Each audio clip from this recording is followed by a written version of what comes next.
Les doy la bienvenida a este análisis a fondo. La sesión de hoy tiene una misión muy particular y pues francamente requiere que dejemos en la puerta varias de nuestras certezas más cómodas. Sí, totalmente. Es un gusto acompañarles hoy en esta exploración, que como dices, no va a ser nada sencilla. Para nada. Vamos a explorar y a desmenuzar un texto sumamente provocador titulado La historia no se repite por ignorancia, se repite por estructura. Un título que desde el inicio ya te está retando. Exacto, porque el objetivo principal de este documento es retar de frente una de las frases más famosas, más repetidas y más aceptadas en todo el mundo. Me refiero a esa máxima que dicta, quien no conoce la historia está condenado a repetirla. Claro, la hemos escuchado 1000 veces, en la escuela, en los documentales, en los discursos políticos. Todos la hemos citado en algún momento y la mayoría damos por cierta su premisa sin cuestionarla en lo absoluto. Sin embargo, el material que tenemos hoy sobre la mesa plantea una tesis radical. Argumenta que esa frase no solo es un espejismo, sino que funciona como una trampa intelectual. Y la misión que tenemos hoy es precisamente entender esa trampa. Es fundamental para comprender aspectos muy profundos de nuestra propia naturaleza. Lo que este texto propone es que debemos aprender a diferenciar rigurosamente entre la mera acumulación de datos históricos. Lo que el autor llama el archivo externo, ¿no? Exactamente, el archivo externo. Diferenciar eso de una verdadera transformación humana. Porque, normalmente la sociedad asume que si leemos suficientes libros, si visitamos suficientes museos o documentamos exhaustivamente las grandes tragedias, pues de alguna manera mágica nos volveremos inmunes a cometer esos mismos errores. Como si la información fuera un escudo protector. Sí, pero el texto nos invita a observar esta dinámica desde una perspectiva analítica mucho más profunda y, hay que advertirlo, mucho más incómoda. Porque traslada toda la responsabilidad de lo colectivo, de los grandes eventos, directamente a la estructura psicológica individual. A ver, vamos a desempacar esto. Porque esto es algo que resulta súper relevante para cualquier persona interesada en entender cómo funciona el mundo y, pues, cómo funcionamos nosotros mismos. Definitivamente. Quienes nos escuchan probablemente han caído en esta ilusión en algún momento. Creemos que por mantenernos crónicamente informados, por leernos todas las biografías de los zares rusos o por memorizar los tratados de la Guerra Fría, ya estamos automáticamente ubicados del lado correcto de la historia. Asumimos que la información cruda nos blinda contra la barbarie. Exacto. Pero la exploración de hoy no se limita a diseccionar grandes eventos mundiales. Se trata de la psicología diaria, de los engranajes mentales que operan cuando entramos en conflicto con alguien, cuando nos aferramos a una identidad de víctimas o cuando estamos absolutamente convencidos de tener la superioridad moral. Y es ahí donde el texto arranca, precisamente desmontando ese cliché de la amnesia colectiva. Nos explica que esa máxima de que quien no conoce la historia está condenado a repetirla suene como una explicación sumamente decente, muy civilizada. Claro, nos tranquiliza. Nos reconforta pensar que las peores atrocidades son simplemente producto de la ignorancia. Pero el autor señala que esta idea es profundamente engañosa, y para explicarlo, introduce un concepto central. Él habla de el ventríloco. El ventríloco, ¿sí? Se refiere con este término a la voz de nuestro ego, a esa estructura psicológica interna que opera en la sombra. Si traducimos la famosa frase histórica al lenguaje de este ventríloco, lo que realmente estamos diciendo es que las guerras y los fascismos ocurren sencillamente porque la gente no ha leído lo suficiente. Como si el mal radical fuera un problema de comprensión lectora. O de falta de escolaridad, exacto. Me detengo un momento ahí, porque el término me genera mucha curiosidad. ¿Por qué el autor decide llamarlo específicamente el ventríloco? O sea, esa palabra sugiere manipulación, sugiere que hay una entidad hablando a través de nosotros, mientras nosotros creemos que movemos los labios solos. Es una analogía muy precisa justo por esa razón. El ventríloco representa esa arquitectura mental de supervivencia y defensa del ego que habla a través de nuestros discursos políticos, habla a través de nuestros reclamos de justicia y de nuestra interpretación del mundo. Nosotros creemos estar articulando posturas puramente racionales. O épicas, cuando en realidad es esa estructura primitiva la que está dictando el guión para protegerse a sí misma. Y esto desmonta por completo la idea de que la ignorancia es el motor del desastre. El autor nos recuerda un hecho histórico que no podemos ignorar. Las élites políticas, económicas y militares que han orquestado los peores conflictos de la humanidad no eran analfabetos históricos. Para nada. Hablamos de personas educadas en las instituciones más prestigiosas. Exacto. Conocían los precedentes, habían estudiado la caída de los imperios, dominaban la diplomacia y la táctica. Definitivamente no actuaron por amnesia. Híjole, esa es una bofetada de realidad bastante fuerte. Porque si la teoría de que la falta de lectura causa guerras fuera cierta, entonces los gabinetes gubernamentales más educados serían garantías absolutas de paz mundial. Y sabemos perfectamente que ese no es el caso. Lo vemos todos los días en las noticias. Entonces, si descartamos la ignorancia o la amnesia como la causa raíz de la repetición histórica, nos quedamos con el verdadero problema. Y lo fascinante aquí es que lo que se repite implacablemente a lo largo de los siglos no es un dato olvidado, no es una fecha que se borró de los libros. Lo que se repite es una forma de funcionar. Una arquitectura. Es una arquitectura mental. El problema central no es el desconocimiento de los hechos pasados, sino una estructura psicológica humana que sigue intacta, operando exactamente igual generación tras generación. Y el texto es muy minucioso al detallar los componentes de esta arquitectura. ¿Cuáles serían esos pilares? Bueno, menciona como pilar fundamental la ilusión del yo separado, esta percepción de que existimos como entidades completamente aisladas, compitiendo en un universo hostil. A partir de esa percepción de separación, surge la necesidad constante de tener un enemigo para definir las fronteras de nuestra propia identidad. Necesitamos a un otro para saber quiénes somos nosotros. Exacto. También detalla el miedo cerval a desaparecer, la ambición desmedida de control para apaciguar la ansiedad, la comparación constante y, sobre todo, la búsqueda de seguridad, incluso si esa seguridad se construye a costa de la vulnerabilidad de otros. Es decir, llevamos un código de programación obsoleto operando en segundo plano en la mente. Y si aterrizamos esta idea a la práctica, para quienes nos escuchan, la conclusión es bastante sombría. Muy sombría. No importa cuántos documentales exhaustivos sobre la Segunda Guerra Mundial se produzcan, o cuántos museos de la memoria se inauguren en las capitales del mundo. Si esa estructura interna, si ese código base no sufre una alteración, el nacionalismo fanático, la polarización extrema y los conflictos a gran escala van a volver a surgir inevitablemente. Inevitablemente. Simplemente le van a cambiar el nombre a la ideología, adaptarán el discurso al siglo en curso y le pondrán otro color a las banderas. Pero la maquinaria psíquica es idéntica. El texto afirma algo muy duro, y es que el ventríloco no aprende de la historia, sino que la utiliza. La instrumentaliza, exactamente. Y esto nos lleva a un concepto que el texto denomina la ilusión pedagógica, que es uno de los puntos más críticos de todo este análisis. Cuéntame más de esa ilusión.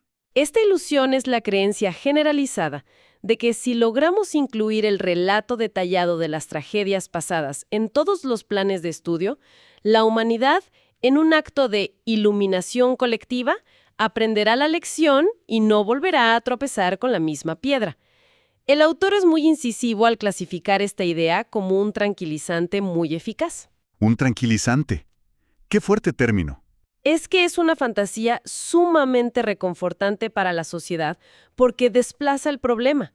Nos permite creer que la solución radica en acumular fechas, crónicas y relatos en los salones de clases. Claro, delegamos la responsabilidad a los libros. Exacto. Sin embargo, este tranquilizante oculta una verdad que resulta perturbadora. El profesor universitario que imparte la clase de historia contemporánea, el ciudadano que vota en las elecciones modernas y el fanático que marchaba en 1933 comparten exactamente la misma estructura psicológica subyacente. Solo ha cambiado el decorado de la época. El decorado y el grado de represión social de ciertos impulsos, pero la estructura es la misma. Fíjate que ahí me genera un poco de ruido esa idea, para ser honesto. Si aceptamos que la estructura mental de un ciudadano promedio de hoy es idéntica a la de un fanático de hace un siglo, parece que el texto está sugiriendo que la educación histórica y humanística no sirve para absolutamente nada. ¿Es así de fatalista la premisa? ¿O hay un matiz que estamos pasando por alto? Qué bueno que lo mencionas porque es una distinción crucial. El texto no afirma que el conocimiento histórico sea inútil a nivel práctico o logístico. Por supuesto que es valioso para comprender la geopolítica, la economía o la sociología. Lo que resulta inútil, o más bien insuficiente, es esperar que ese archivo externo genere por sí solo una transformación moral profunda. Entiendo. No es que los libros nos sirvan, es que les estamos pidiendo algo que no pueden hacer. Exactamente. De hecho, el ventríloco, el ego defensivo, respira sumamente aliviado con el modelo de la educación tradicional. Le fascina porque le promete la evolución humana, la paz mundial y el famoso nunca más, sin exigirle el más mínimo cambio interno. Es el trato perfecto para el ego. Es un trato tácito. La idea es, no necesitas revisar tus mecanismos de proyección, ni tu necesidad patológica de tener la razón, ni cómo deshumanizas a quienes piensan distinto. Basta con que memorices las causas del Tratado de Versalles y te declares en contra de las dictaduras para considerarte una persona moralmente evolucionada. Wow. Es el subterfugio perfecto para mantener la estructura intacta bajo un disfraz de erudición. El ego se sofistica en lugar de disolverse. Es una forma de decir que aprender sobre la historia del mal no erradica el potencial del mal en quien estudia. Y hay una analogía brillante en las fuentes que ilustra esta dinámica con mucha claridad. El autor argumenta que inyectarle más información histórica a una estructura mental no transformada es equivalente a regalarle una biblioteca entera sobre filosofía ética a una persona cuya única brújula es el beneficio propio. Que lea sobre ética no lo va a hacer ético. Exacto. Que esa persona lea a Kant, a Aristóteles o Spinoza no la va a volver repentinamente más humana, compasiva o altruista. Únicamente la volverá mucho más sofisticada en el arte de justificar su egoísmo. Le proporcionará un vocabulario académico e intelectual sumamente amplio para seguir ejecutando las mismas acciones destructivas. Pero ahora revestidas con un aura de virtud y complejidad teórica. Así es. La ceguera interna permanece inalterada, independientemente de cuánto crezca el archivo externo de datos. Aquí es donde se pone muy interesante, porque el texto realiza una transición conceptual que lleva toda esta teoría abstracta directamente al terreno personal. Hace un salto de los grandes eventos históricos, los regímenes totalitarios, las guerras que solemos analizar a la distancia, y los sitúa en el centro de nuestra vida cotidiana. Los baja a la escala diaria. Sí, porque es bastante cómodo sentarse a debatir sobre líderes autócratas de siglos pasados. Genera una sensación de seguridad porque representa el archivo histórico cerrado. Es una narrativa donde resulta muy fácil posicionarse del lado de los buenos y emitir juicios sobre los malos del pasado. Pero el autor desmantela esa red de seguridad intelectual y nos empuja hacia lo que él denomina el laboratorio íntimo. Y el concepto del laboratorio íntimo es quizás la aportación más desafiante de todo el documento. Lo que el autor postula es que la misma arquitectura mental que es capaz de producir conflictos a escala global comienza a operar siempre a escala de organismo. En nosotros mismos. Empieza en la mente individual y en las interacciones más minúsculas. El texto detalla cómo esta maquinaria se manifiesta en la cotidianidad de cualquier ser humano. Se observa en aquellas dinámicas de relación donde existe una compulsión por fabricar un enemigo, claro. E incluso si ese enemigo es tu pareja, un familiar o tu compañero de trabajo. Exacto. Simplemente para sostener la narrativa de que uno es la parte agraviada, la parte inocente, el bueno de la película. Se manifiesta en esa tendencia tan común a exagerar el daño recibido durante una discusión rutinaria para blindar el papel de víctima y volver la propia postura inatacable. Esa parte del texto requiere mucha autocrítica para digerirla. O sea, nos expone cómo en discusiones completamente triviales tendemos a caricaturizar a la otra persona. Reducimos toda su complejidad humana a un solo rasgo negativo para poder justificar nuestro propio resentimiento o nuestra falta de empatía hacia ellos. Es replicar la dinámica propagandística del nosotros contra ellos. Podrían argumentar que ser mezquino en una discusión de pareja o exagerar un conflicto vecinal no tiene punto de comparación con la violencia sistemática de los grandes eventos históricos que el texto usa de referencia. Y esa es precisamente la objeción que el autor anticipa. La aborda mediante lo que él llama la trampa del «yo jamás haría algo así», Evidentemente, la magnitud del daño entre una discusión doméstica y un conflicto bélico es inconmensurable. Pero el texto no está equiparando los resultados. Está equiparando los mecanismos de origen. Exactamente. El argumento central es que la chispa psicológica es de la misma naturaleza, independientemente de si termina quemando un pastizal o un continente entero. Al negar nuestra propia capacidad latente para ejercer violencia, y es importante recalcar que el texto incluye aquí la violencia emocional, verbal y el desprecio psicológico diario. Claro, no solo la violencia física. Sí, al rechazar la idea de que albergamos esa oscuridad, estamos colaborando activamente con la ceguera que permite que el mecanismo siga operando. Un cerebro condicionado que utiliza toda su inteligencia únicamente para autojustificarse y jamás para cuestionar sus propias premisas, es el caldo de cultivo exacto de donde surgen las macrotragedias. Es un mecanismo de defensa brillante por parte de nuestra mente. Nos convencemos de que la intolerancia es algo que solo existe en los libros de historia o en personas radicalmente distintas a nosotros, lo cual nos exime de cualquier trabajo de introspección.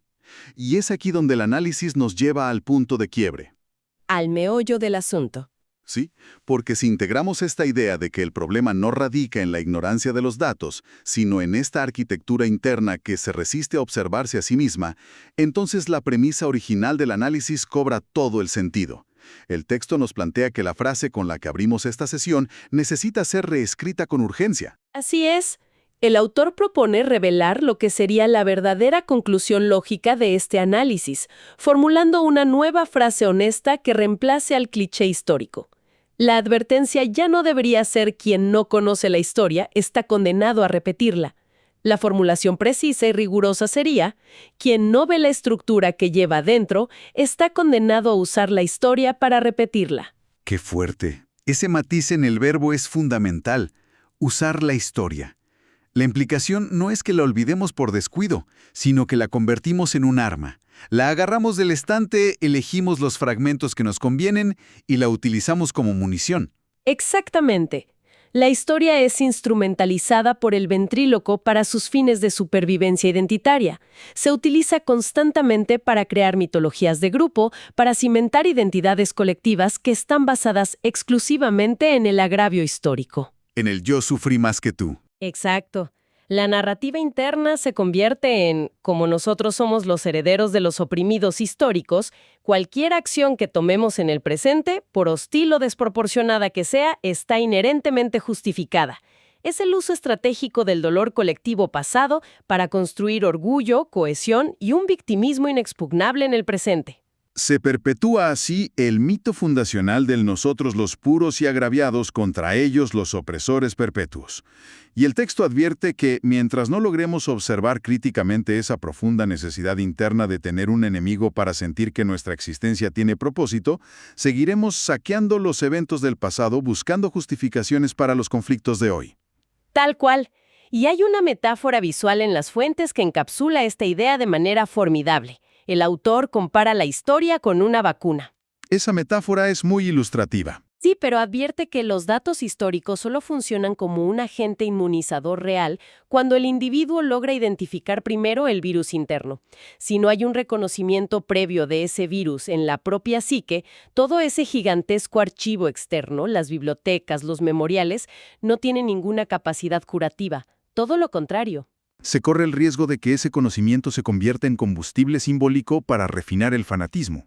Exactamente. Es el escenario donde el ventrílocuo utiliza el conocimiento adquirido en un museo de la tolerancia, irónicamente, para sentirse moral e intelectualmente superior a quienes no tienen esa misma formación, creando una nueva división. Impresionante.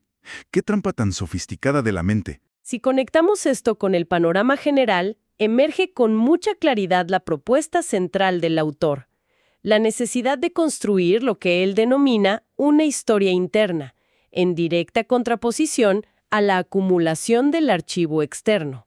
¿Y cómo se ve esa historia interna en la práctica? Desarrollar una historia interna no tiene absolutamente nada que ver con memorizar qué tratado diplomático se firmó en qué ciudad y en qué año. Es más bien una disciplina de autoobservación rigurosa y constante.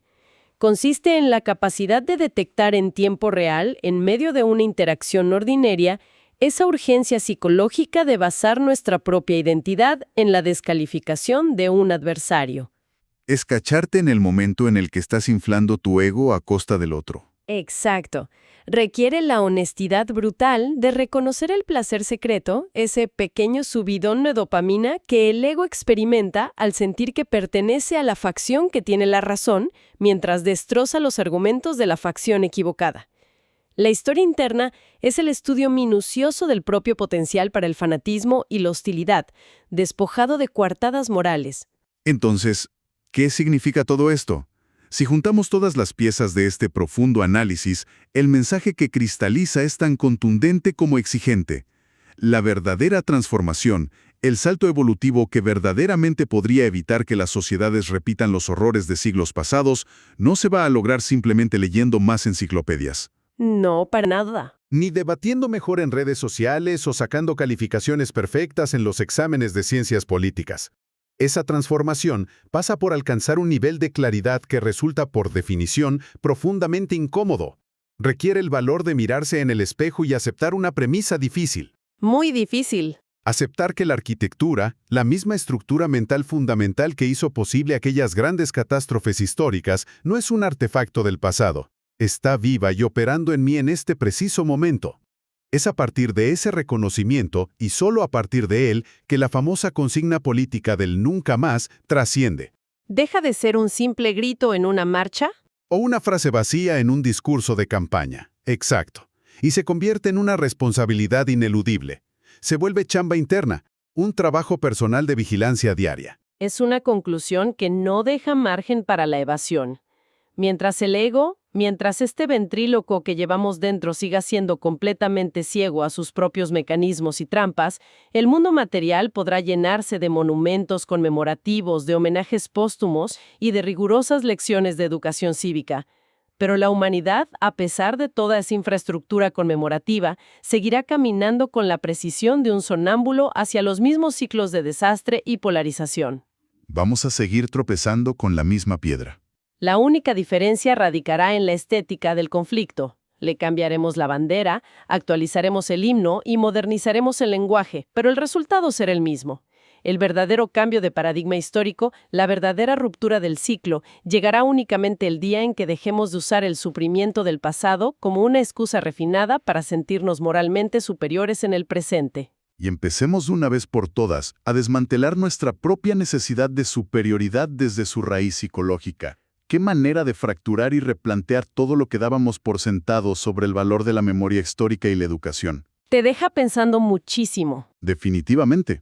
Para despedir este análisis a fondo y cerrar la sesión, resulta pertinente dejar sobre la mesa una pregunta, una idea provocadora que extienda las fronteras de lo que plantea el texto para que quienes nos escuchan puedan reflexionar y topar con pared en sus propios procesos. ¡Adelante! Si nuestra mente, como hemos explorado detalladamente hoy, está estructurada en su base para buscar constantemente un enemigo, una oposición que le dé sentido a nuestra identidad, que nos ancle y nos haga sentir que verdaderamente somos alguien frente al mundo, la interrogante es, ¿qué pasaría con nuestro sentido del yo si tan solo por un día de 24 horas decidiéramos de manera plenamente consciente no participar en absolutamente ningún conflicto? Ni siquiera los internos. Exacto. Y esto incluye negarse a participar incluso en las discusiones silenciosas, las quejas y los juicios que sostenemos incesantemente en nuestras propias cabezas. Al soltar esa necesidad de oposición, ¿simplemente dejaríamos de ser nosotros mismos, disolviéndonos en el vacío? ¿O por el contrario, por primera vez en la historia de nuestra mente, empezaríamos a experimentar lo que verdaderamente significa ser libres? Es una gran pregunta. Es una reflexión que queda abierta para el laboratorio íntimo de cada quien. Agradecemos profundamente el tiempo y la disposición para explorar estas ideas. Y nos encontraremos en el próximo análisis a fondo.